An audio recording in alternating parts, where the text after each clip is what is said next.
Bem, meus amigos, está chegando o nosso horário, já são 16, vai dar 16h05, e nas sextas-feiras, a partir das 16 horas, inicia os nossos estudos. E hoje, nesse horário das 16 horas, nós estudamos esse livro, Obsessão e Desobsessão, de Sueli Caldas Schubert. E nós vamos iniciar hoje o capítulo 4, que fala da gradação das obsessões. Antes de nós realizarmos a nossa prece, nós vamos aqui lembrar a todos que a partir da semana que vem, de segunda-feira, nossos estudos iniciarão às 16 horas. Então, o Livro dos Espíritos, que acontecia às 17 horas, às 5 horas, vai começar às 4 horas da tarde, né? Aí depois vem o Memória Suicida e a palestra vai estar uma hora mais cedo. Em vez de ser 18h40, 19h40, vai ser às 18h40.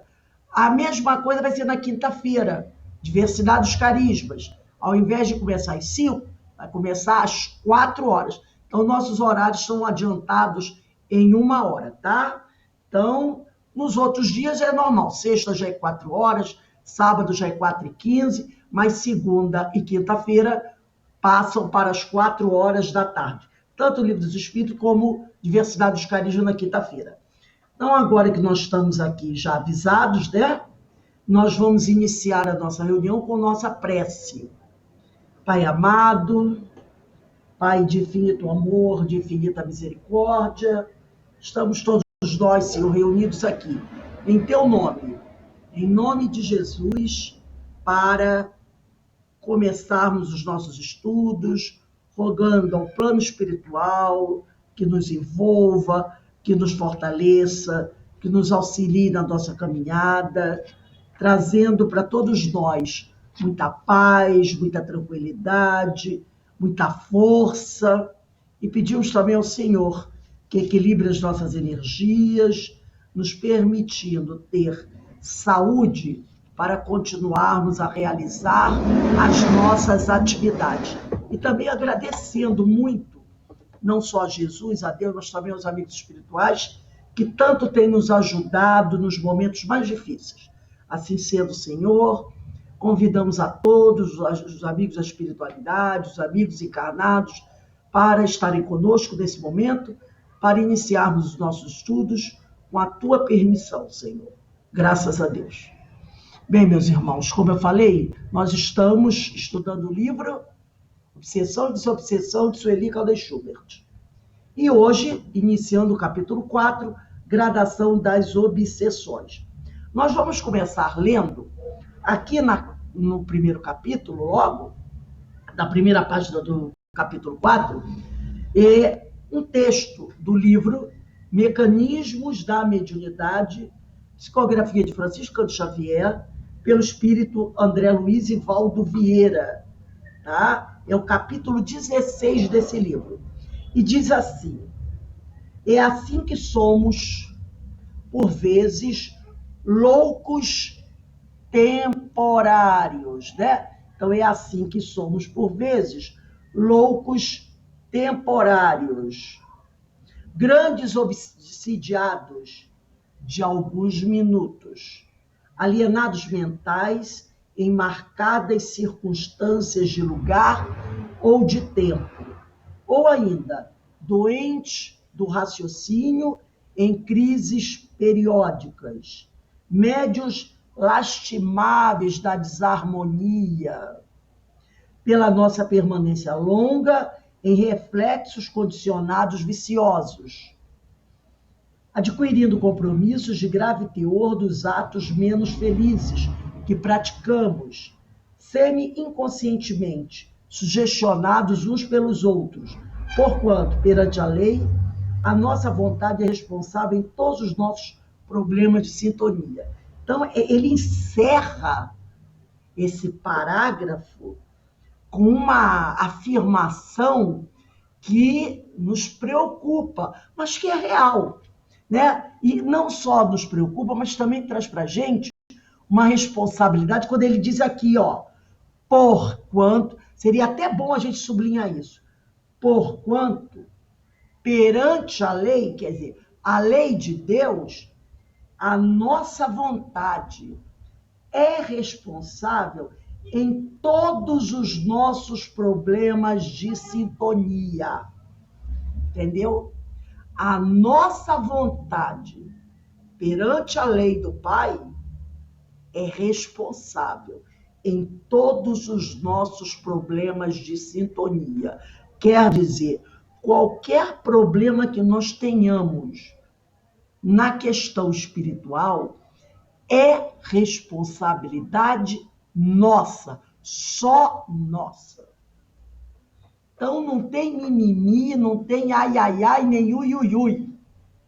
É nossa responsabilidade. E aqui eu ia pedir a vocês, que eu esqueci, né? Mas vamos pegar o livro dos médiuns rapidinho aí, todo mundo. É sempre bom quando a gente for estudar ao fazer algum estudo sobre mediunidade, ter o livro dos Espíritos, o Evangelho e o livro dos Médiuns sempre perto. Esses 3 livros, todo estudo que a gente for fazer, sempre deixa do lado livro dos Médiuns, Evangelho e livro dos Espíritos. Porque esses 3 livros aí, né, a Gênese de vez em quando a gente pega, sempre pega para olhar o capítulo 14, né, dos fluidos. Mas o livro dos Médiuns, Evangelho e o livro dos Espíritos é sempre bom deixar do lado, até pode deixar a Gênese também, a gente arruma a mesa, mas arruma um cantinho, sempre esses 4, né? Livro dos Espíritos, Livro dos Médiuns, Evangelho, Gênese. Deixa os 4 sempre ali, que vira e mexe a gente está utilizando. E aqui no Livro dos Médiuns, vamos olhar a questão 243, 243. Parte 2ª, capítulo 23, da obsessão. Então, esses 3 livros, ou melhor, 4, são fundamentais. Livro dos Espíritos, Livro dos Médiuns, Evangelho e a Gênese. Deixa sempre os 4 ali, sempre preparados. E aqui na questão 243, Kardec pergunta: reconhece-se a obsessão, ou melhor, não é uma pergunta, é uma afirmação. Reconhece-se a obsessão pelas seguintes características. Primeira, persistência de um espírito em se comunicar, bom ou mau grado pela escrita, pela audição, pela tipologia pancadas, né? Etc. Opondo-se a que outros o façam. Então, obsessão. Ele quer a primazia. Então, ele quer se comunicar, tá? E não quer que ninguém interfira, não quer concorrência. Segundo, ilusão que, não obstante a inteligência do médium, o impede de reconhecer a falsidade e o ridículo das comunicações que recebe. É a famosa fascinação, né? Terceiro, crença na infalibilidade e na identidade absoluta dos espíritos que se comunicam. Essa história de infalibilidade aí é perigosa, né?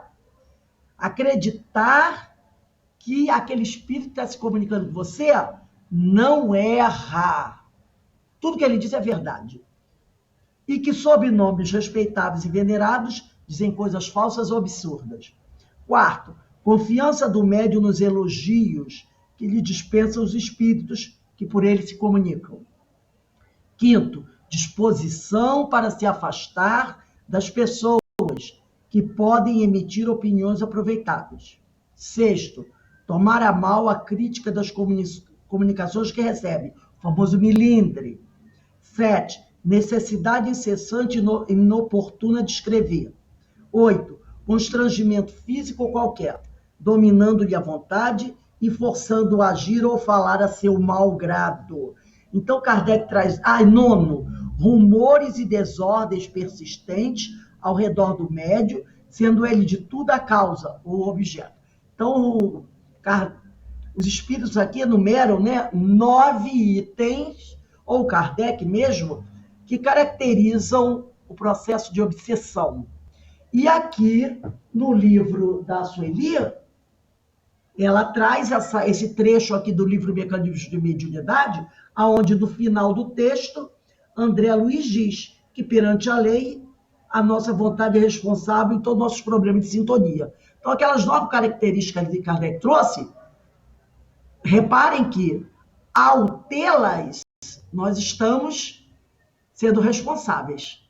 Tá? Então, vamos começar a leitura do texto. Logo do primeiro parágrafo, a Sueli diz assim: o problema da obsessão reside principalmente no estado de sutileza em que possa apresentar-se, de tal forma que não é detectada com facilidade, passando muitas vezes inteiramente despercebida. Então, muitas vezes o problema da obsessão reside nessa sutileza. Ela começa a acontecer de tal forma que dificilmente a gente percebe que aquilo que está acontecendo não é bom. E muitas vezes ela passa desapercebida. Por isso que Jesus dizia o quê? Vigiai e orai. Vigiai. Ontem, estudando no livro Qualidade da Prática Mediúnica, na questão, se eu não me engano, foi a questão número 10 do livro Qualidade da Prática Mediúnica, a Joana de Ângeles deixa uma frase muito clara. Ela diz: estuda e estuda-te. É a questão número 10, se eu não me engano, é isso mesmo. Qualidade da Prática Mediúnica. Na pergunta 10, ela deixa essa frase: estuda e estuda-te.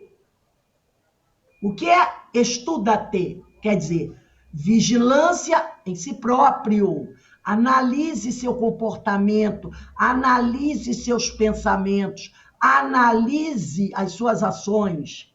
Aí a gente dá aquele pulo para a questão 919A de O Livro dos Espíritos, aquela mensagem de Santo Agostinho, para que cada um, à noite, antes de dormir, faça uma análise do seu comportamento, não é da semana, mas daquele dia.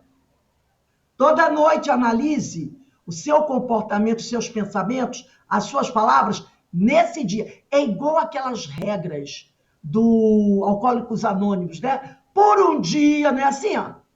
Por um dia. No caso do Santo Agostinho, ele também está na 919, ele também está dizendo, todos os dias, vigia-te. Aí vem a Joana, analisa, estuda e estuda-te. Olha como ele chama a nossa atenção para esse Agostinho, Joana de Ângeles.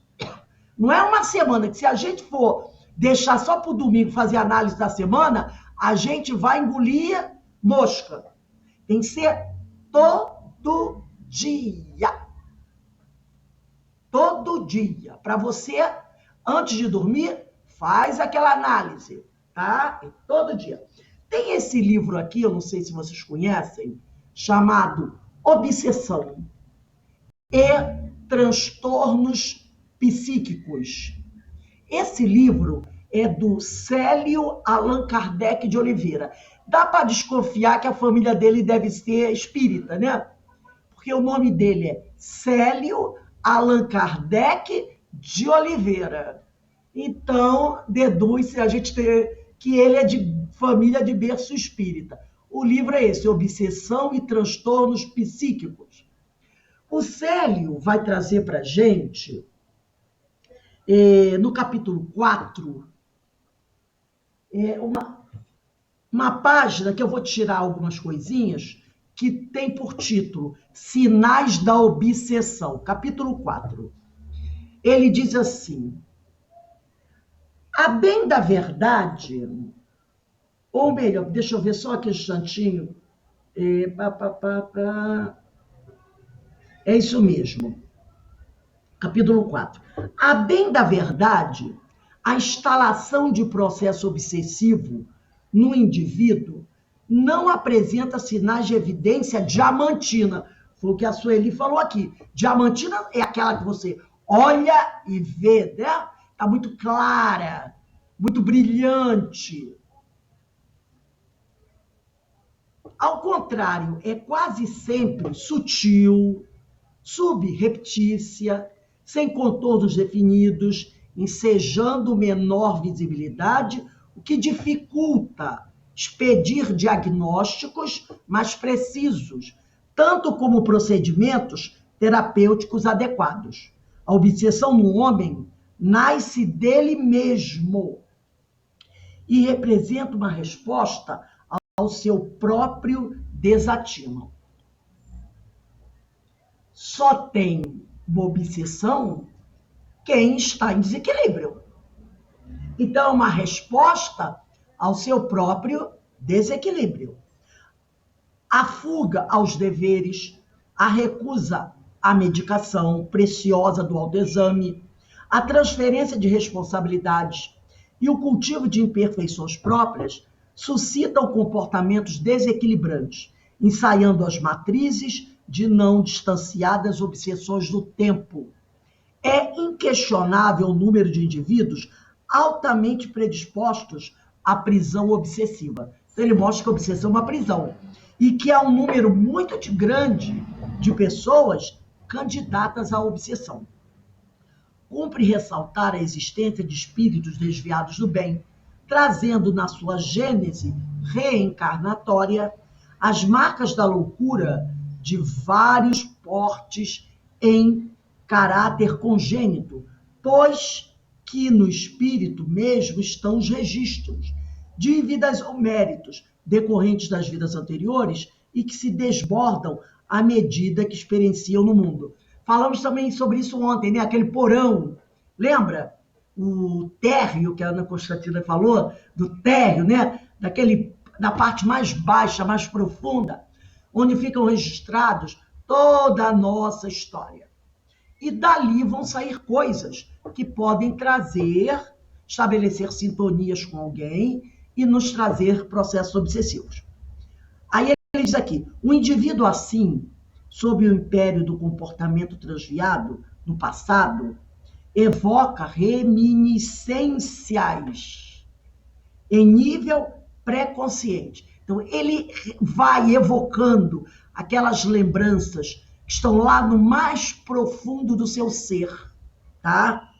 E trazendo para o consciente, identificando e atraindo seres e circunstâncias atreladas a delitos, impelindo a evasão ou fuga espetacular da realidade objetiva, caindo na contundência das alucinações e obsessões, não raras vezes. Então, quando você está sempre muito ligado, né, aos desequilíbrios, né, aos comportamentos não muito adequados, você começa a abrir portas do seu inconsciente profundo e essas coisas que estão lá escondidas começam a sair. Por quê? Porque você está novamente revivendo essas situações.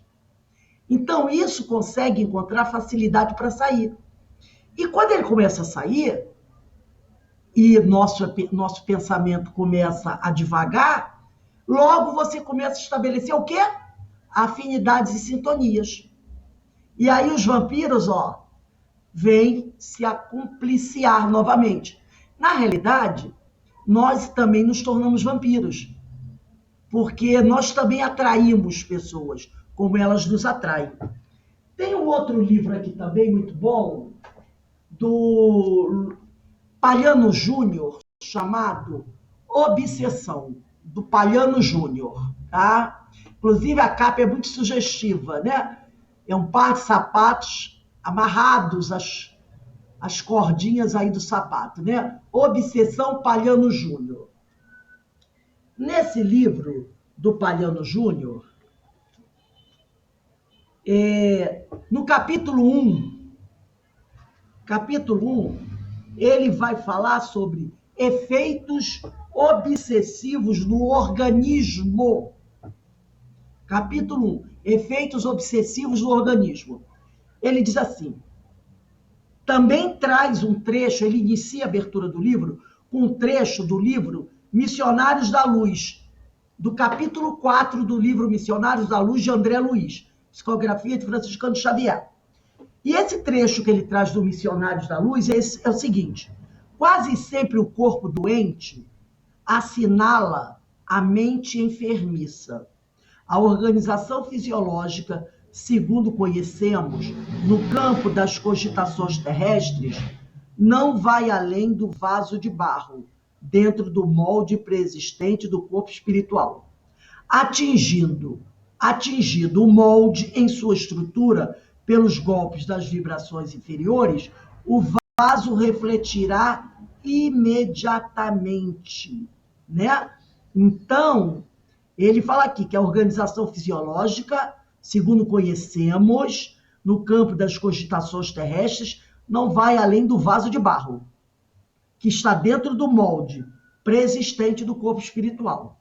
Se você atinge o molde em suas estruturas pelos golpes das vibrações interiores, o vaso de barro vai refletir. Por isso que ele diz que quase sempre o corpo doente assinala uma mente enfermiça. Se você afeta a mente do espírito, que vai se refletir do perispírito, o corpo brevemente vai sentir os efeitos. E aí o Palhano Júnior, fazendo uma análise desse trecho do capítulo 4 do livro Missionários da Luz, vai falar o seguinte: é certo que, para qualquer manifestação do espírito do mundo corpóreo, é preciso um representante material para o fenômeno psíquico. Assim, o organismo humano, que já obedece à ação psíquica da alma encarnada, está sujeito a representar causas diversas, extrínsecas, através de seus componentes bioquímicos e mecânicos, quando recebe influências mentais capazes de estabelecer sintonia com canais abertos da mente humana. Devido a variados tipos de transe, dissociações psíquicas, espontâneos ou provocados por fatores diversos, como magnetismo, hipnose, mediunidade, envolvimento psíquico. Allan Kardec, considerando essa possibilidade, anotou que existe uma ação material dos espíritos sobre o organismo. Essa ação poderia ter uma certa duração e apresentar uma aparência patológica na realidade inexistente, contra a qual seria improfícua a terapêutica ordinária. Isso está na Revista Espírita, de agosto de 1863. Neste caso, o que ocorre é um ajuste psíquico, no qual o espírito obsessor, em completa sintonia com o psiquismo do paciente, dominando-o, transmite-lhe sugestões hipnóticas ou suas próprias mazelas. Então, olha só isso. O espírito obsessor é um ajuste psíquico. O espírito do obsessor, em completa sintonia com o psiquismo do paciente, dominando-o, transmite-lhe sugestões hipnóticas ou suas próprias mazelas. Então, o espírito obsessor, através desse ajuste psíquico, passa para o obsediado as suas próprias mazelas, os seus próprios desequilíbrios. Essa sintonia é uma espécie de identificação dos campos vibratórios de um e de outro. Há uma identificação. Ele só consegue transferir para mim as mazelas dele se eu aceitar a afinidade com ele, não é? Porque se eu estiver vigiando, a porta está fechada. Então ele consegue, como diz o outro, o vampiro só entra quando você abre a porta e o convida. Assim diz a lenda, né?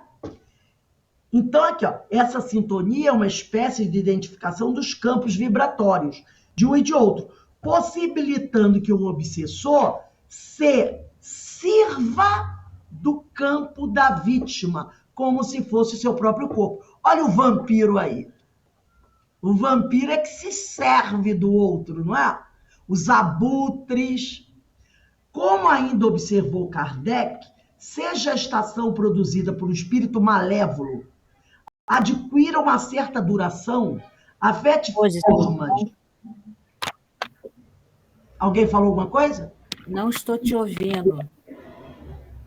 Vocês não estão me ouvindo, não, gente? Tá todo mundo me ouvindo? Aninha, todos estão me ouvindo. Eu estou ouvindo. Faz o seguinte, Aninha, sai e entra novamente. Porque todos estão me ouvindo. Sai e volta rapidinho, tá?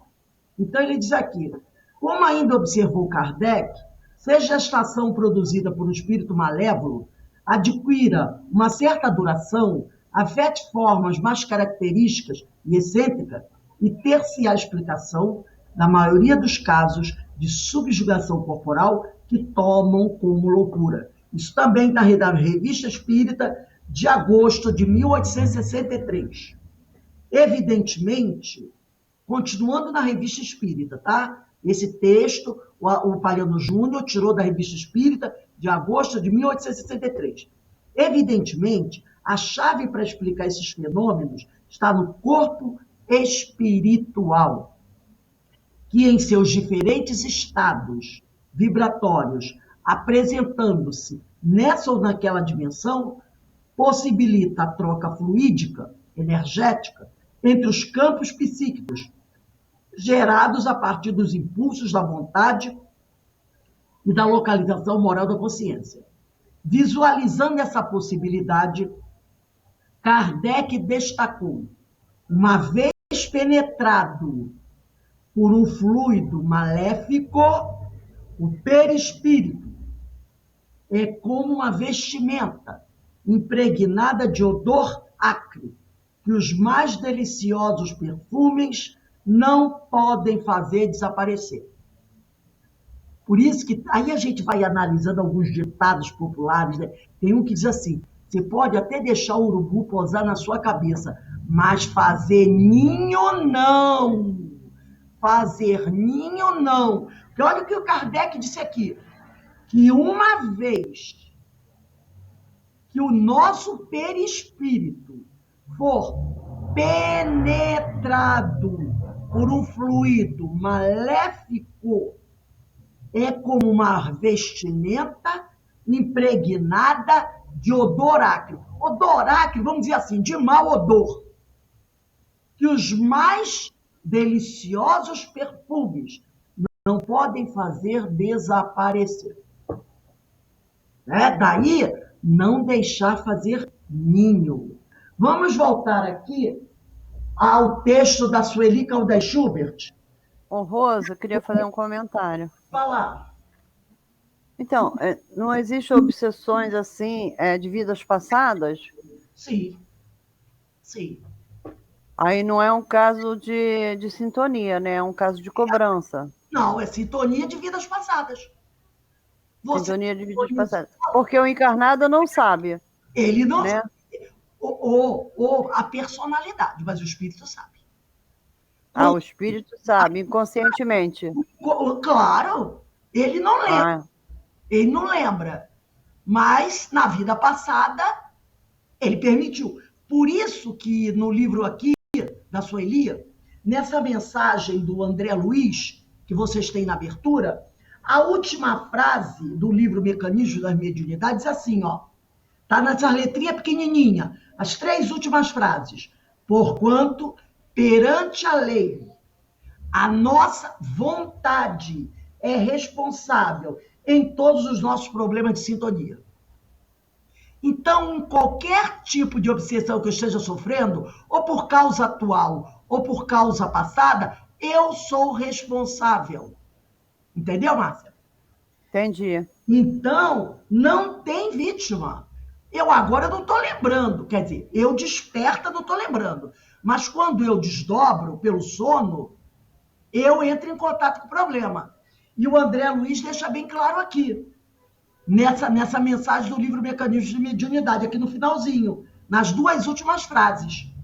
Perante a nossa vontade é responsável em todos os nossos problemas de sintonia. Em algum eu levantei esse problema por causa do Bira, né? Que o Bira sofreu de uma obsessão muito forte. Que pode Mas era de vidas passadas. Pode ter sido de vidas passadas, pode ter sido da vida atual, a gente não sabe verdadeiramente, né? Mas pode ter sido. E o problema não resolvido, não é? Ele vai se refletindo numa, duas, três, quantas reencarnações, até você zerar o problema. E quando, às vezes, o processo obsessivo surge, é te dando uma oportunidade até de resolver, né? Porque quando a doença aparece,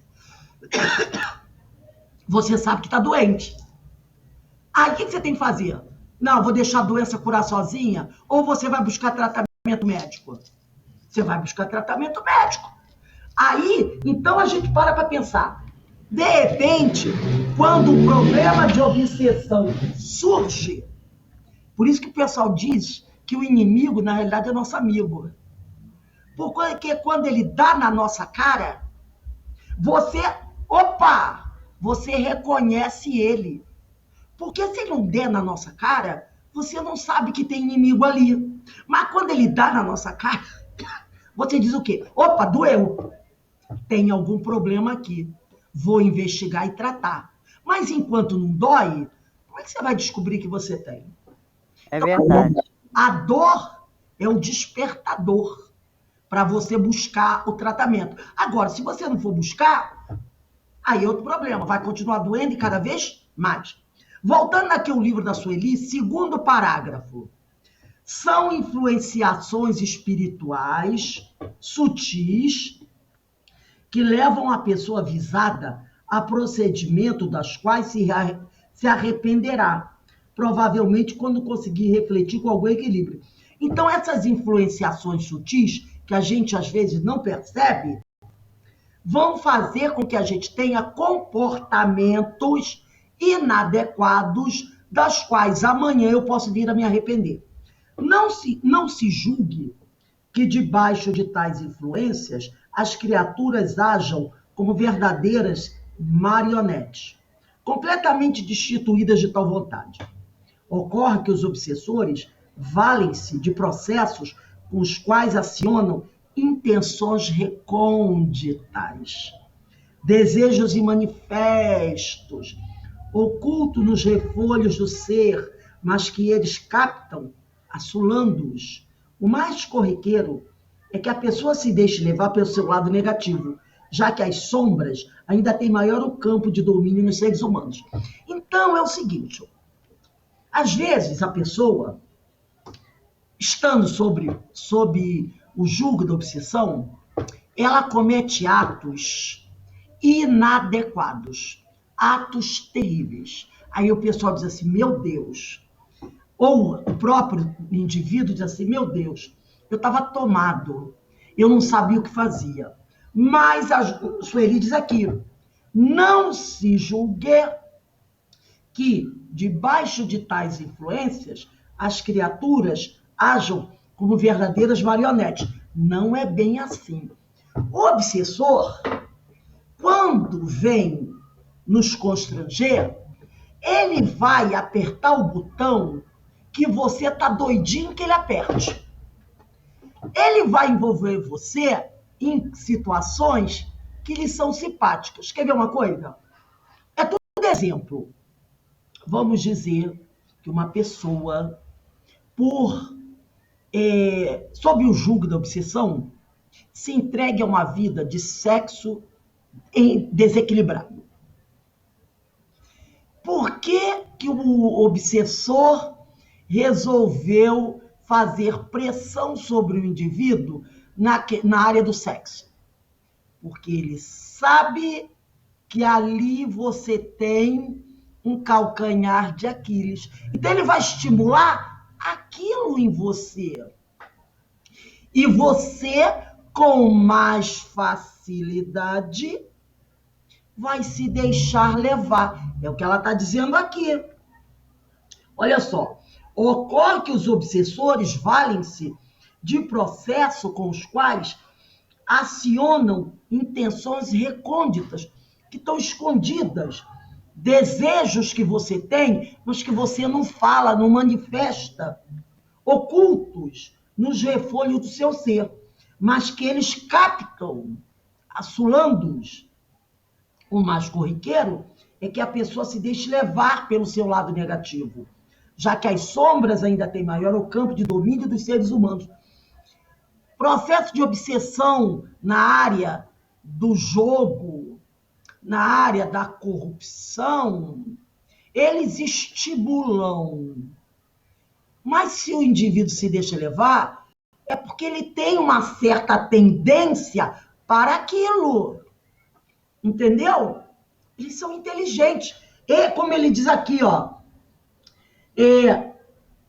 ela continua aqui. Não damos, na maioria das vezes, importância alguma aos nossos estados emocionais que oscilam bastante. Por isso que a Joana de Ângeles, no livro Qualidade na Prática Mediúnica, pergunta número 10, fala: estuda e estuda-te.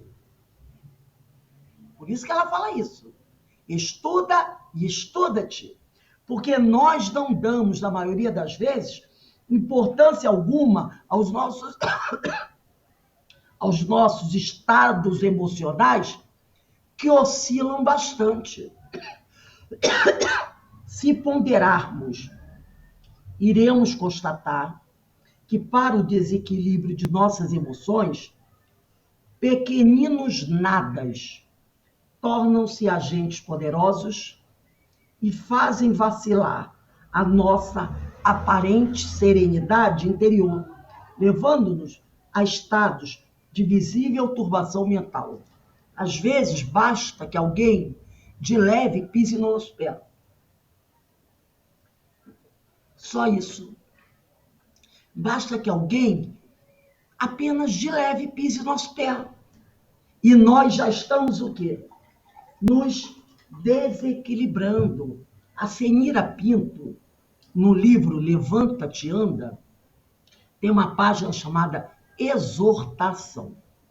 Nessa página, ela diz assim: basta que uma leve sombra no horizonte. Você olha para o céu está azulzinho, azulzinho. Lá no fundo, bem distante, basta que apareça uma leve sombra e você já está quebrando o pau. Porque as nossas emoções oscilam bastante. E é o que ela diz aqui. Ô, Rose. Oi.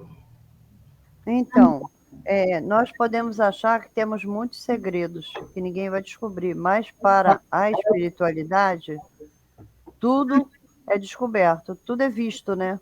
Principalmente se forem escabrosos.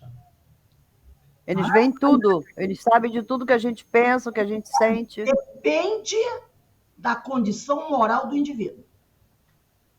Depende da moral do indivíduo. Aí eu estou falando no sentido negativo. Sim. Sim. Porque tudo... Lembra, Verinha, da pulseirinha? Tudo vai da pulseirinha que você carrega no pulso. Se você é um espírito que está se esforçando por se melhorar bastante, está trabalhando bem, está fazendo o que Agostinho fala da questão 919A, está fazendo o que a Joana fala, estuda-te, e está procurando corrigir, você está cercado sempre por quem? Por espíritos bons. Você está sempre vigiando, orando, não deseja mal a ninguém. Tá? E quando deseja, logo você se corrige, você... Não é por aí, entendeu? Os espíritos, você atrai, você está em constante afinidade e sintonia com os espíritos bons. Isso faz um cinturão de proteção em você.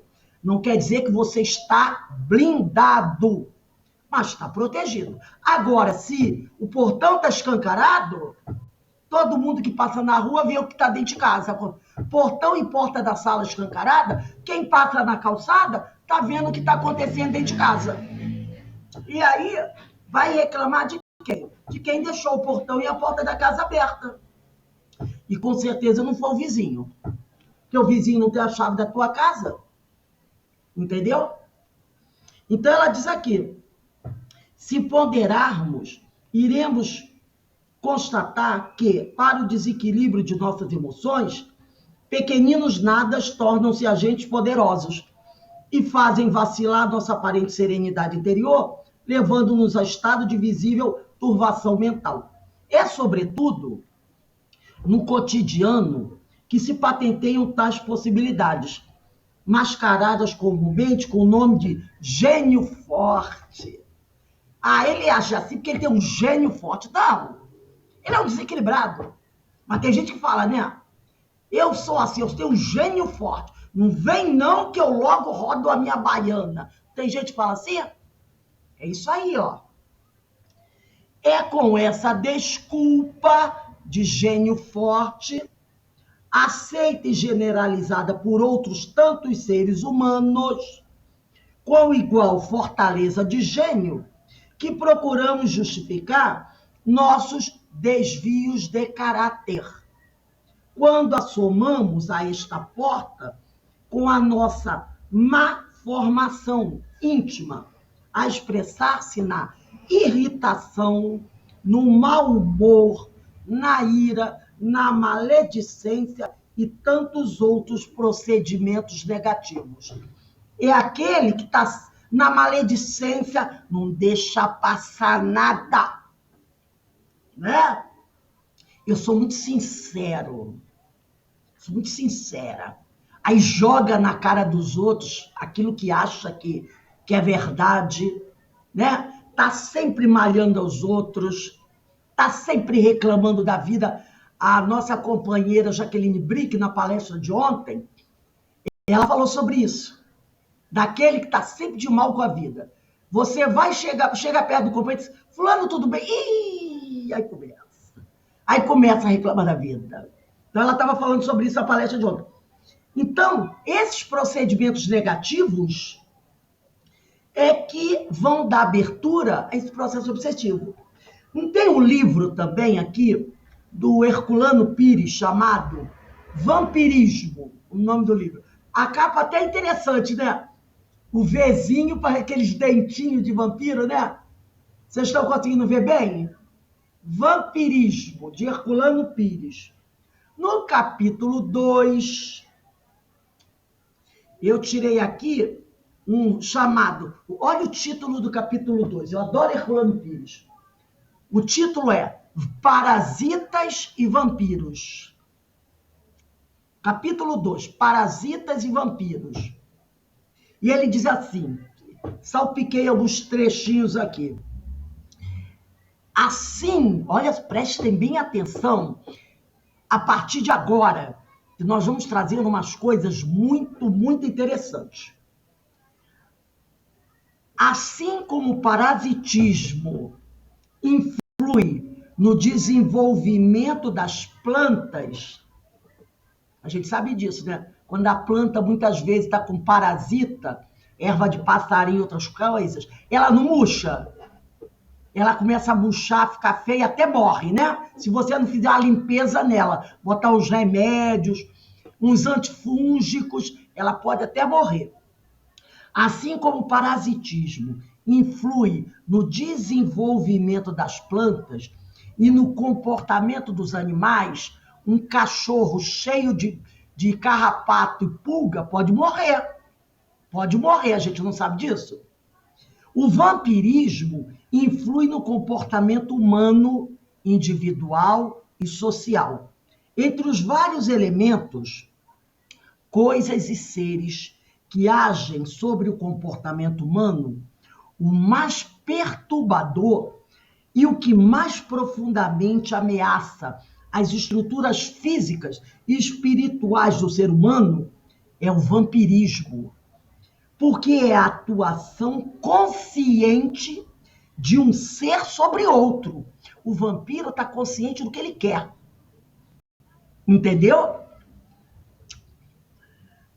Para deformar-lhe os sentimentos e as ideias, conturbar-lhe a mente e levá-lo a práticas e atitudes contrárias ao seu equilíbrio orgânico e psíquico.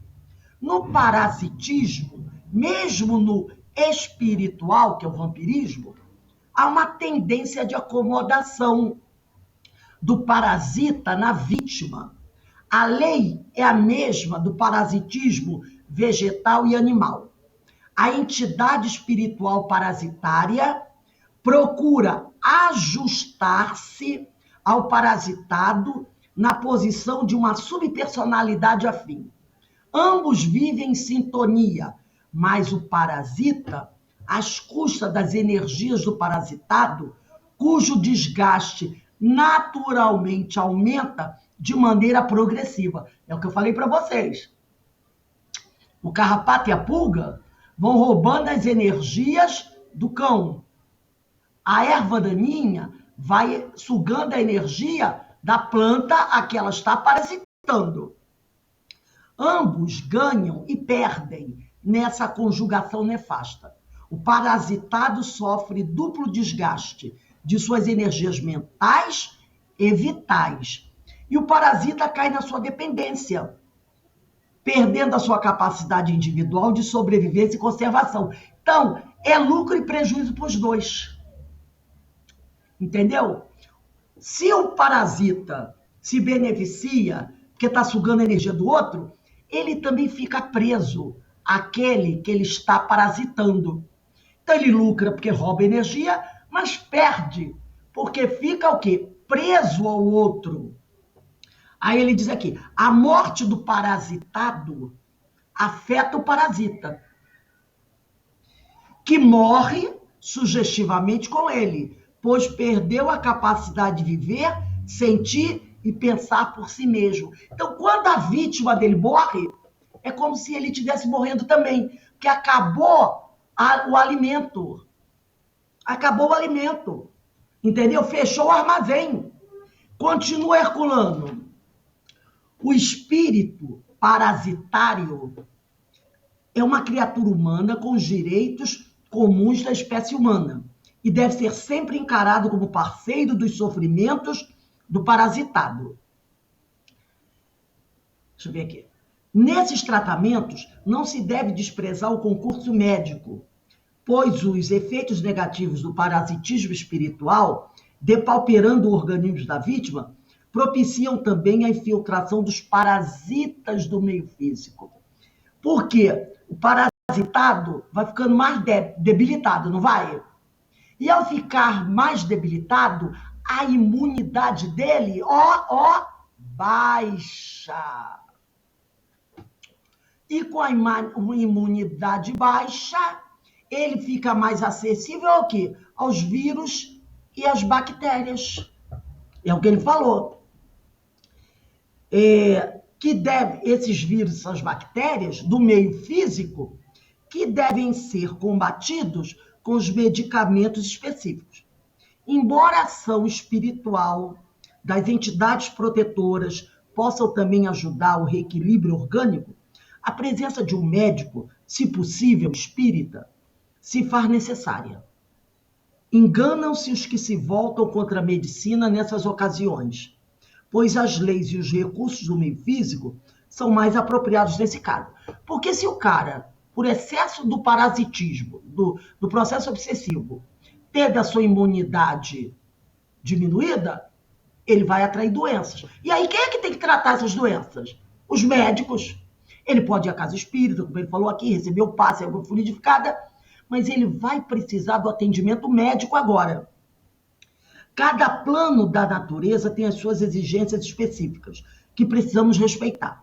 Existem também os espíritos, atenção a isso agora. Existem também os espíritos da natureza, que trabalham no plano físico. Essas entidades semimateriais de corpos perispiríticos estão em ascensão evolutiva para o plano hominal. São os chamados elementares da concepção teosófica, derivada das doutrinas espiritualistas da Índia. As funções dessas entidades da natureza são de grande responsabilidade. O Espiritismo põe em sua ênfase no estudo e na investigação dos espíritos humanos, que são os do nosso plano evolutivo, dotados de consciência e inteligência racional mais desenvolvida. Os parasitas já pertencem ao plano humano. São considerados da teosofia, em outras correntes espiritualistas, como larvas astrais. Na verdade, não são larvas, nem elementares. São entidades que necessitam da ajuda da doutrinação. Então, Herculano Pires, aqui nesse livro Vampirismo, vai falar desses seres elementares, elementos da natureza, que podem ser utilizados nesses processos. Tem um livro, se eu não me engano, Os Mensageiros do André Luiz, que trata, é o segundo livro da coleção, Nosso Lar e depois Os Mensageiros, que falam dessas larvas astrais. Agora eu trouxe aqui, para a gente aprofundar mais um pouquinho nesse assunto, esse livro que eu falei para vocês outro dia. Loucura e Obsessão, de Divaldo Pereira Franco, pelo espírito Manuel Filomeno de Miranda. Gente, esse livro é maravilhoso. Maravilhoso, tá? Um livro já bastante antigo. O meu, a capinha é bem velhinha. Loucura e Obsessão, Manuel Filomeno de Miranda. Nesse livro, Loucura e Obsessão, nós vamos falar um pouquinho aqui desses seres elementares que o Herculano Pires citou. A tal das lavas astrais, né? Que popularmente a gente chama de lavas astrais, ou elementares. Mas que ele diz que, na realidade, são entidades ainda que não chegaram ao reino hominal. Eles ainda não chegaram ao reino nominal. Estão nesse processo de transição. Estão presentes na natureza. Aí aqui no livro Loucura e Obsessão, de Manuel Filomeno de Miranda, tá? Eu acho que assim fica até mais fácil para vocês verem a capa. Aqui, ó. Loucura e Obsessão, de Manuel Filomeno de Miranda, psicografia de Divaldo Pereira Franco. Tem um capítulo, deixa eu abrir aqui, ver o capítulo só para passar para vocês, que o meu é bem antigo. Capítulo 8, quem tiver esse livro, capítulo 8, tá? No capítulo 8, não, desculpe, é capítulo 9, capítulo 9, é porque eu pulei uma página, capítulo 9, Novas Luzes para a Razão. No capítulo 9 do livro Loucura e Obsessão, tem um trecho aqui que eu tirei para a gente ler. Verinha, capítulo 9, vê se o seu é página 114, já que a capa é parecida com a minha. 114, vê se o último parágrafo vê assim, todos vivemos... Espera aí, é 9? Capítulo 9, página 114. Vê se é igual ao meu. Procurar o índice aqui. Vê aí, página 114. Capítulo 9 aqui, o meu é 107. Então, abre na página 114. 114? Vê se o último parágrafo é assim. Todos vivemos... Então, é isso aí. Segue aí o que eu vou falar. Eu vou começar aí. Todos vivemos dentro dos limites ou larguezas que as nossas conquistas evolutivas nos facultam, assinalados mais pelas necessidades do que pelas realizações superiores, possuímos disposições naturais para mais fácil sintonia com as forças primárias e violentas. A maioria das criaturas ainda reage mais a uma ação negativa com a qual facilmente sintoniza, do que com um gesto, um ato sutil de afetividade e gentileza. Eu vou pular 2 linhas. Aí está assim, consciência de culpa inata, insegurança emocional, desajustes temperamentais, invigilância moral, insatisfação pessoal, ociosidade mental, conduta irregular e, além desses fatores, os débitos passados, constituem um campo vibratório propício à sintonia com as induções mentais dos maus. Agora pula aí 5 linhas. 4 linhas. Afinidade vibratória com os espíritos perversos e com os encantados. Encantados são esses seres da natureza, que podem ser larvas astrais, elementares, entendeu?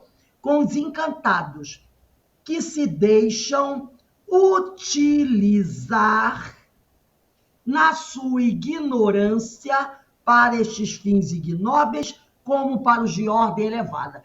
Então, ele está dizendo que na natureza existem seres que ainda não chegaram ao reino nominal. O reino nominal é o reino da razão, é o reino do homem. Estão entre o animal irracional e o homem. É esses elementares. Elementares são nomes que os orientais usam, né? Uns chamam de encantados. Aqui o Manuel Filomeno Miranda chama de encantados. Aí ele diz assim: encantados que se deixam utilizar da sua ignorância, porque eles são ignorantes, eles ainda não têm a razão. Estes fins ignóbeis como para os de ordem elevada. Na cultura religiosa do passado e do presente, encontraremos esses seres sob a denominação de devas, elementais, fadas, gênios, silfos, elfos, djinns, faunos. Pulem agora 4 linhas. 4, 5 linhas. Aí diz assim: referimos-nos a essas anotações para demonstrar como o assunto prossegue em discussão e pesquisa valiosas. Denise, você pode ler para a gente a questão 538 de O Livro dos Espíritos? E a Márcia depois pode ler a 540? Vamos lá, deixa aí o livro aberto, tá, Verinha? O do Manuel Filomeno Miranda. Vamos abrir aí o Livro dos Espíritos. Denise, lê para a gente aí a 538. E depois a Márcia lê a 540. Vamos ler devagarzinho para a gente para todo mundo acompanhar. Todo mundo já pegou o Livro dos Espíritos? Vou dar um minutinho aí para todo mundo pegar o Livro dos Espíritos. 538, a Denise vai ler e a Márcia vai ler a 540.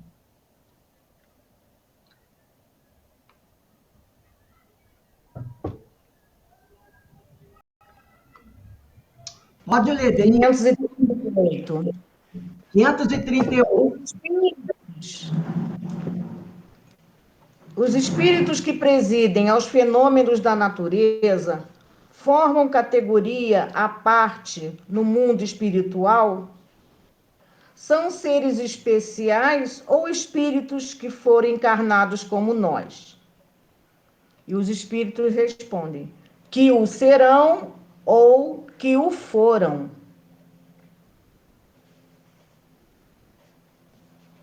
O meu não é essa pergunta, não. Não é 538? 538 é essa sim. Formam categoria especial no mundo espírita. Ah, isso. A forma que está escrito está um pouco diferente. Pode continuar. É, porque o meu é esse. Ah, tá. É 538A?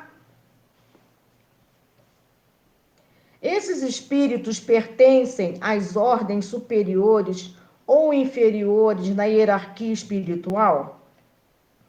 Depende do papel mais ou menos material ou mais ou menos inteligente que desempenhem. Uns comandam, outros executam. Os que executam coisas materiais são sempre de ordem inferior, tanto entre os espíritos como entre os homens. Então, reparem uma coisa. Quando Kardec pergunta, serão esses seres à parte ou espíritos que foram encarnados como nós? Eles dizem, podem ter sido encarnados ou ainda serão. ou ainda serão, tá? Lê aí a 540, Márcia. Os espíritos que exercem ação nos fenômenos da natureza operam com conhecimento de causa, usando do livre-arbítrio, ou por efeito de instintivo ou irrefletido impulso. Uns sim, outros não. Estabeleçamos uma comparação. Considera essas miríades de animais que, pouco a pouco, fazem emergir do mar ilhas e arquipélagos.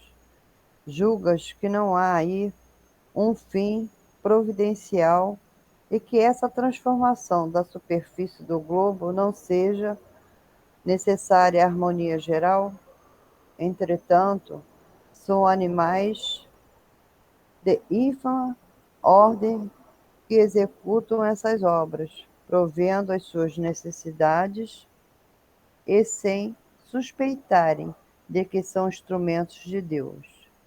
Pois bem, do mesmo modo, os espíritos mais atrasados oferecem utilidade ao conjunto, enquanto se ensaiam para a vida, antes que tenham plena consciência de seus atos e estejam no gozo pleno do livre-arbítrio, atuam em certos fenômenos, de que, inconscientemente, se constituem os agentes.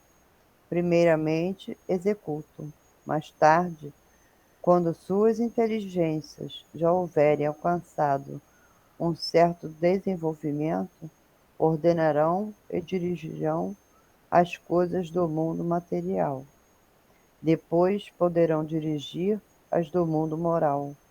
É assim que tudo serve, que tudo se encadeia na natureza, desde o átomo primitivo até o arcanjo, que também começou por ser átomo, admirável lei de harmonia, que o vosso acanhado espírito ainda não pode aprender em seu conjunto.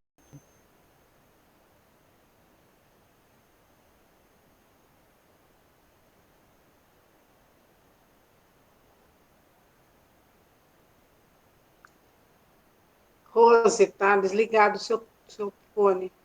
Tá desligado, não dá para ouvir. Aqui, olha o que ele disse aqui no meio dessa resposta. Enquanto se ensaiam para a vida, antes que tenham plena consciência de seus atos e estejam no gozo pleno do livre-arbítrio, atuam em certos fenômenos de que inconscientemente se constituem os agentes. Então, esses seres são os seres que alguns chamam de elementais, outros chamam de larvas astrais, outros chamam de fadas, encantados. Manuel Filomeno de Miranda chama de encantados. Eles ainda não têm pleno gozo do livre-arbítrio, tá? E podem ser manipulados por espíritos maus para trabalharem para eles num processo obsessivo. Como podem também trabalhar auxiliando os bons espíritos. Eles não têm, eles só podem ser utilizados por um ou por outro, entendeu? Porque eles não têm ainda plena consciência de seus atos. Podem ser utilizados. E voltando aqui ao Manuel Filomeno de Miranda, no livro Loucura e Obsessão, ele diz assim: não atribuindo a esses seres um critério excepcional na ordem da criação, sabemos que estão em trânsito. Esse é o capítulo 9. Sabemos que estão em trânsito evolutivo, mediante as reencarnações entre o psiquismo do primata homini e o Homo sapiens, ainda destituídos de discernimento, ingênuos e simples na sua estrutura espiritual íntima, é que são utilizados pelos espíritos encarnados ou não para uma ou outra atividade, conforme nos tem demonstrado a experiência desse campo. Tem pessoas. Nesse capítulo 9, Manuel Filomeno de Miranda, tá? Nesse capítulo 9, que é o o capítulo que tem por título Novas Luzes para a Razão, ele vai falar sobre a magia negra, Goécia. Há muitos encarnados, tem muita gente que não acredita, acho que é coisa de fantasminha, é coisa dos espiritualistas, mas não. Tem muitos encarnados que fazem trabalhos de magia negra. O pessoal fala magia negra, é um nome, não esquece a palavra negra, magia, porque isso é preconceito ainda. É um linguajar preconceituoso, a tal da magia negra. Palavra negra aqui, tá? Magia. Tem muita gente que faz trabalho de magia. Já imaginou que não é coisa boa, né? Se utilizando desses espíritos. É isso que ele está dizendo aqui. Manuel Filomeno de Miranda. E ele diz aqui, há demais entidades que se atribuem valores que não possuem, chegando às raias da autofascinação, assumem a personificação de certas deidades, atirando-se embriagadas de presunção e tais místeres. Depois ele vai dizer assim, ó, outro sim há espíritos que se estorcegam em necessidades materiais, a que se fixam e se tornam instrumento desse comércio infeliz. Aí, no outro parágrafo, ele vai dizer assim, seja dito de imediato que, acima de tudo, e mesmo comandando todas as ações, está o amor de nosso Pai, sempre vigilante, e a superintender todas as coisas, já que não cai uma folha da árvore, senão graças à sua vontade. Tá? Agora vamos voltar aqui a Sueli. Lá, Sueli, deixa o livro aí, não fecha não, Verinha. Diz assim, lá no último antepenúltimo parágrafo, dependendo da intensidade desses estados obsessivos, é que nos iremos mostrar aos olhos de todos como doentes da alma, cuja insanidade temporária deixa entrever a nossa indigência espiritual. Alienados por breves ou longos momentos, somos tal qual um vulcão em erupção, a vomitar larvas e estilhaços da matéria que constitui o nosso mundo inferior. Então, quando aquele que diz, eu tenho um gênio forte, abre a boca, ele joga para fora um monte de improbidades. Ele está vomitando as larvas e estilhaços da matéria que constitui o seu mundo interior, tá? Vinculados a outros seres em análoga situação, medianeiros, todos nós, da desarmonia, do desequilíbrio e da loucura. Ainda nesse livro aqui, Loucura e Obsessão, de Manuel Filomeno de Miranda, agora eu vou pedir para vocês, quem tiver com o livro aí, Verinha, abre na página 252. Deixa eu ver aqui. 252. A página 252 faz parte, deixa eu ver aqui, do capítulo 19, Socorro e Libertação. Na página 252, o Manuel Filomeno de Miranda, eu vou rapidamente resolver o assunto, só para facilitar. Ele vai contar a história de um jovem ou uma jovem, que está num gravíssimo processo de subjugação. Está no tratamento na casa espírita, aonde o doutor Bezerra, com o Manuel Filomeno de Miranda e outras entidades espirituais estão atendendo esse jovem. Aí, no segundo parágrafo da página 252, que é o capítulo 19, diz assim, agradece, meu irmão, este momento. Achou, Verinha? Agradece, meu irmão, este momento. Propôs-lhe o genitor da vítima. Agradeçamos todos. E como sinal do teu reconhecimento, ele está falando com o obsessor. E ele está pedindo ao obsessor, liberta a quem te fez infeliz. Ele está reconhecendo aqui que o filho dele, que está sob o processo obsessivo, no passado fez mal ao obsessor.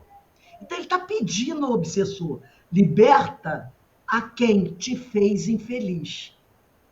pedindo para ele abrir mão da vingança, porque a vítima, entre aspas, o obsidiado, é filho dele.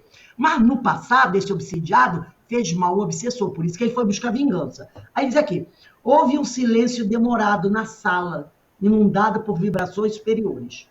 Foi o comunicante quem o quebrou, dizendo. Aí o espírito vai responder. Você pede-me, é o espírito obsessor que está falando com o pai da vítima. Você pede-me que o liberte do processo obsessivo. Porque é um processo obsessivo de vampirismo já. É vampirismo, tá? Então ele diz assim, você pede-me que o liberte e não tem ideia do que solicita. A palavra liberte terá um significado muito profundo, quase terrível para você, que é o pai, e para ele, que é seu filho e minha vítima. Para a família, caso eu concorde com o apelo. Estamos tão intimamente ligados quanto a planta parasita na árvore que a hospeda. Com o tempo, as raízes da naturalmente enxertada penetraram na seiva da outra, gerando tremenda simbiose. Com o tempo do vampirismo, os dois se entrelaçaram tanto que é como se um estivesse penetrando o outro. Olha só o que ele vai dizer agora. Ambos nos necessitamos para viver. Embora eu aqui me encontre, quer dizer, ele já está desencarnado, estou vinculado a ele.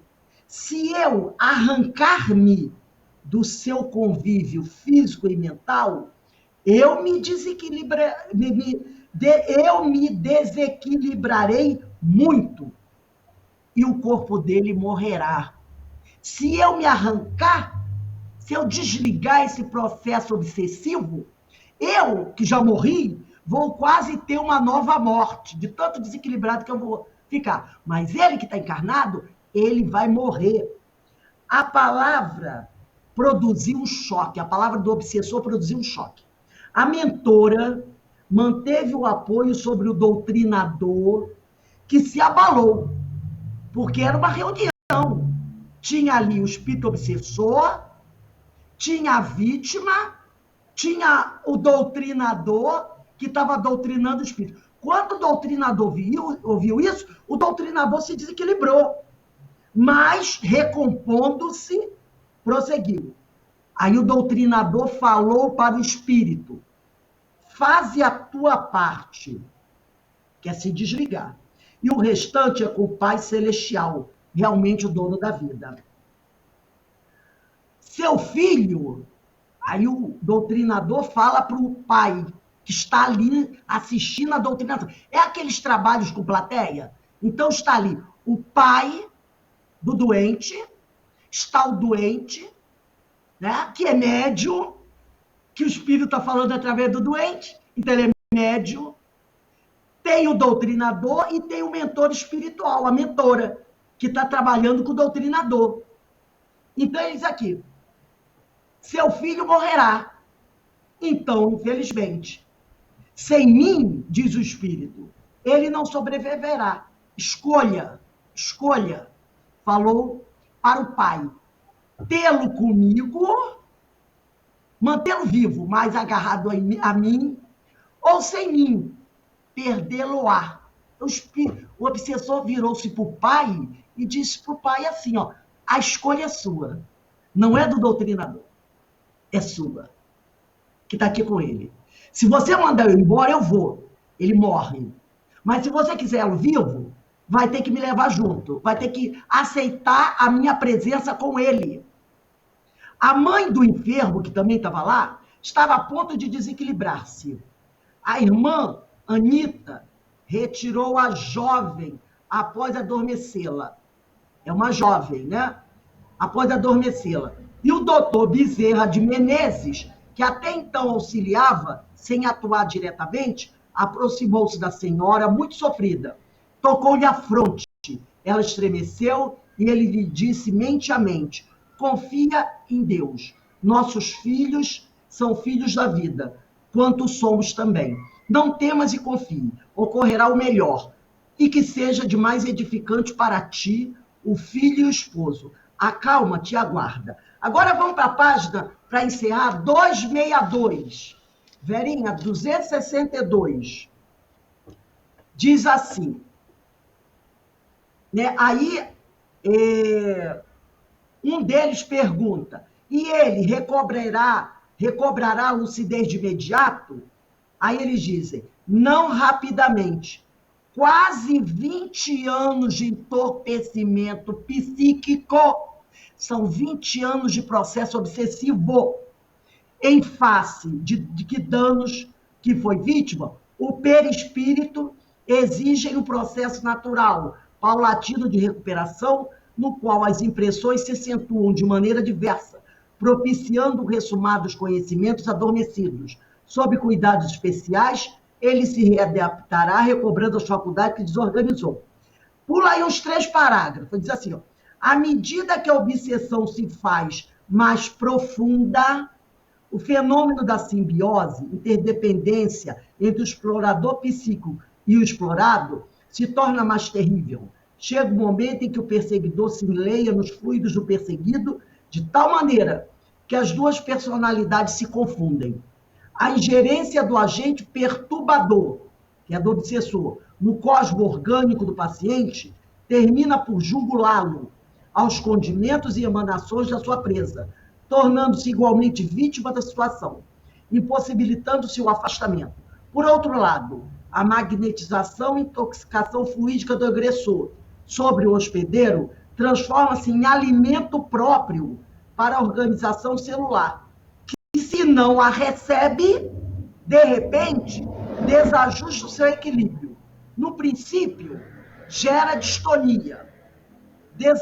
Quer dizer, no princípio, na hora que tem o afastamento, gera uma distonia, um desequilíbrio, né? Desarticulação, para depois adaptar-se e aceitar a energia deletéria. É assim que comenta, né? Não, Bito, ele está dizendo aqui, no princípio, quando você estabelece a sintonia, quando o obsessor se aproxima de você, no início dá um incômodozinho, mas depois o obsidiado acaba se acostumando, tá? E aceita a energia deletéria, sem maiores choques nos elementos que constituem o universo celular. É natural, portanto, que o explorador, o obsessor, esteja, neste momento, experimentando uma forma específica de morte, que decorre da falta de alimento, a que se entregou nos últimos largos anos. É o efeito da exploração que agora se lhe apresenta como carência. Então, o obsidiado, no caso daquela jovem, os pais escolheram afastar o obsessor do obsidiado. O obsessor foi afastado, um mês depois o rapaz morreu, a pessoa morreu. E o obsidiado também ficou desequilibrado, que é como se ele fosse para ele uma segunda morte. Um processo obsessivo de quase 20 anos, é claro que vai deixar sequelas. Entendeu? Então, fantástico isso. Agora vou voltar aqui aos 2 últimos parágrafos da Sueli. O que se depreende da advertência de André Luiz, aquela advertência que ele encerra dizendo: perante a lei, a nossa vontade é responsável em todos os nossos problemas de sintonia, é que somos os únicos responsáveis pelas sintonias infelizes do nosso hoje, graças sempre ao longo caminho de vícios que palmilhamos ontem. Ação e reação, causa e efeito. Hoje choramos ao peso das aflições que nós mesmos semeamos. Agora reclamamos pelos padecimentos obsessivos que nos atormentam a alma. Somos atormentadores, agora atormentados, como nos fala Manuel Filomeno de Miranda. Somos atormentadores, que agora somos atormentados. Então, meus amigos, não tem vítima na história. É fantástico esse livro, Loucura e Obsessão, do Manuel Filomeno de Miranda, tá, gente? E Esses estudos são importantíssimos. Então, como diz Joana, estuda-te, para não caíres em tentação. Alguém Ô, gostaria? Rose, Fale, Márcia. eu. Então, nesse caso aí, último que você leu sobre essa obsessão de 20 anos, se eles tivessem descoberto há mais tempo, tivesse tratado, teria jeito? Teria, né? Poderia ter sim, é claro. Quanto mais cedo o tratamento, mais fácil a cura. Mas daí até o indivíduo aceitar que está doente, vai uma distância muito forte, né? Às vezes até por falta de conhecimento, né? Então, e vaidade, não é? Afinal, É. gosta de admitir, eu estou obsidiado? Não, ninguém. Ninguém. Ninguém admite, né? Ai. Eu estou com uma leve enxaqueca. É o máximo que vai aceitar. Não bota nem o nome na caixinha. Não, para ninguém ver. Não. Vai para a mesa. Bota, Eu já faço questão, gente. Pode botar meu nome. Eu boto também. E quando Isso é orgulho. Abrevia. Tipo eu, Rosenilda, todo mundo conhece. Aí bota assim, não, Rose Figueiredo, todo mundo conhece, né? Aí bota assim, Rosenilda. E quem é Rosenilda? Ninguém sabe. Aí deixa passar a Rosenilda. Ó, que sorte a sua, hein? Ô, Rose, Fale. eu peço sim que coloque o meu, até porque eu estou cheia de gente com pulseirinha VIP ao meu redor. Olha só quanto pistolão. Maravilha, hein? Então, né? É o que a gente tem que fazer, gente. Perceber o problema, não esconde. Não empurra debaixo do tapete. Corre. Uma vez eu fiz um tratamento na minha casa, sabe como? Eu estava sentindo que a coisa estava feia. Mas a coisa estava tão feia que eu estava ouvindo eles falarem comigo. Eu estava uma vez na janela da minha varanda, pensando. Aí eu chamo de meu momento de miserabilidade. Aí eu estava lá. Eu sou infeliz. Meu Deus, minha vida tá uma droga. E estava lá chorando minhas pitangas. Daqui a pouco, eu ouvi uma voz. Eu até olhei para o lado, que eu pensei que alguém tivesse chegado ali e falado comigo. Uma voz dizendo assim para mim, é mesmo, né? Poxa, você é tão boa. Mas sabe que é, minha irmã? Assim mesmo. Sabe que é, minha irmã? Depois que você começou a frequentar essa casa espírita, a fazer esses trabalhos, você percebeu como a sua vida está indo para trás?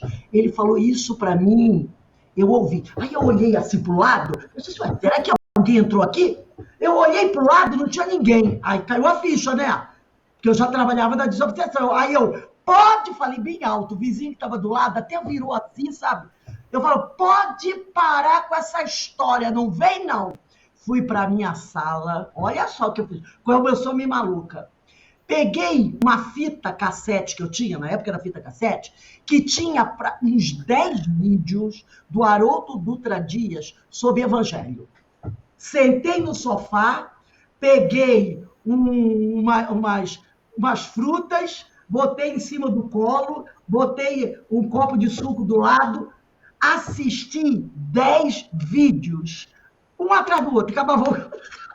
Toma evangelho, né? Eu fiquei, sim, não estou mentindo, eu fiquei umas 4 a 5 horas sentado no sofá da sala, só assistindo Haroldo Dutra Dias, Jesus e não sei quem, os discípulos não sei que lá, os 300 discípulos não sei. Mas depois disso, já era noite, eu desliguei, aí pensei comigo, eu acho que se tem alguém, foi embora. E resolveu o problema. Foi meu tratamento ali. Eu disse, não vou pegar livro nem nada. Eu tenho vídeo, meti o vídeo, eram 10 palestras de 50 minutos cada uma atrás da outra. Só foi ali, Haroldo Dutra Dias e o Evangelho. Eu fiz um tratamento desse. Quer dizer, se alguém ficou, se evangelizou. É o vigiar, né, Rose? Foi o meu tratamento de emergência. Logicamente, eu fui depois à casa espírita, assisti palestras, me passei, eu trabalhava na desobsessão, aquela coisa toda. Mas na hora veio isso. Porque eu ouvi quando ele falou comigo. Com aquela voz macia. Eu percebi. E se eu dou ouvido a ele? Eu digo, é mesmo, né? Você está certo. A sorte que quando ele falou, opa! Aí eu, na minha fineza, eu falei, pode ir, e falei em voz alta, não falei pensando, falei em voz alta, para todo mundo ouvir, inclusive eu mesmo. Pode parar, nada disso, não vem com essa conversa não, que eu sei o que você está querendo. Fui na sala e mandei. Deu certo. E é o que eu falo, gente. Sentiu? Não fique pensando, tá isso acontecendo comigo. Isso acontece com todos nós, das melhores famílias. Não teve aquele que se aproveitou de Pedro para chegar perto de Jesus? O que Jesus falou? Jesus disse assim, meu amor, meu querido filhinho, que Deus te ajude. Não, Jesus respondeu e disse, afasta-te de mim, Satanás. Foi firme. Tem que ser firme, né? Denise, alguém mais quer falar alguma coisa? Qual é o nome do livro do... Qual livro? É Obsessão e Loucura? Do... Deixa eu ver aqui. Esse aqui, ó. Maravilhoso esse livro, gente. Maravilhoso. Loucura e Obsessão. Sim. Filomeno de Miranda, psicografia de Divaldo Pereira Franco. Vocês já... O meu está aqui, Rose, foi lembrança do workshop do Divaldo em 2005. Isso, viu? Esse livro é maravilhoso, gente. Maravilhoso mesmo. Podem ler, que ele é um trabalho fantástico, realizado pelo Dr. Bezerra, com a ajuda do Manuel Filomeno de Miranda. É um trabalho fantástico. Então, vamos dar encerrada agora, né? No nosso estudo da noite de hoje, agradecendo a Deus essa oportunidade que nós temos aqui. E daqui a 10 minutinhos, a gente retorna para estudar as parábolas de Jesus. Sexta-feira é assim, é dia de fazer a limpeza. Muito bom o estudo, Rose, muito bom, muito bom. As parábolas, um beijo aí. Boa noite, gente. A todos nós.